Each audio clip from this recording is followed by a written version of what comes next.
Assalamualaikum warahmatullahi wabarakatuh. Perkenalkan, nama saya Sipanora Febrianti dari Fakultas Keguruan dan Ilmu Pendidikan Prodi Bahasa dan Sastra Indonesia. Di sini saya dari tingkat 1A semester 1 Universitas Surya Kencana. Di sini saya akan menjelaskan materi dari mata kuliah Pendidikan Agama Islam yang berjudul Manusia dan Alam Semesta. Yang pertama, saya akan menjelaskan mengenai pengertian manusia. Manusia adalah makhluk yang hadir pertama kali di dunia, merupakan asal-usul kehidupan di alam semesta. Asal-usul manusia menurut ilmu pengetahuan tidak bisa dipisahkan dari teori tentang spesies baru yang berasal dari spesies lain yang telah ada sebelumnya melalui proses evolusi. Evolusi manusia menurut para ahli paleontologi. Tingkat pramanusia yang fosilnya ditemukan di Johannesburg, Afrika Selatan pada tahun 1924 yang dinamakan fosil Australopithecus. Tingkat manusia kera yang fosilnya ditemukan di Solo pada tahun 1891 yang disebut Pithecanthropus erectus, manusia purba, yaitu tahap yang lebih dekat pada manusia modern yang sudah digolongkan genus yang sama, yaitu Homo, walaupun spesiesnya dibedakan. Fosil jenis ini ditemukan di Neander, karena itu disebut Neanderthalensis, dan kerabatnya ditemukan di Solo atau Homo soloensis. Manusia modern atau Homo sapiens yang telah pandai berpikir menggunakan otak dan nalurinya. Manusia, para ahli mendefinisikan ada 4 teori. Yang pertama, teori psikoanalisis menyebut manusia sebagai Homo volens atau manusia yang berkeinginan. Yang kedua, teori behaviorisme menyebut manusia sebagai manusia adalah Homo mechanicus atau manusia mesin. Yang ketiga, teori kognitif menyebut manusia adalah Homo sapiens atau manusia berpikir. Yang keempat, teori humanisme menyebut manusia adalah Homo ludens atau manusia yang bermain. Yang kedua, ekstensi dan martabat manusia.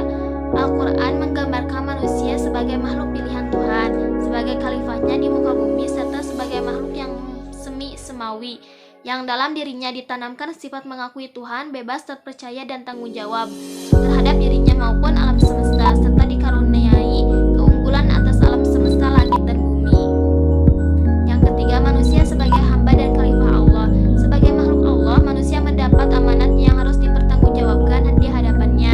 Tugas hidup yang dipikul manusia di muka bumi adalah tugas kekhalifahan, yaitu tugas kepemimpinan, wakil Allah di muka bumi untuk mengelola dan memelihara alam. Kekhalifahan berarti wakil atau pengganti yang memegang kekuasaan. Di samping peran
atau setetes sperma yang ditumpahkan. Yang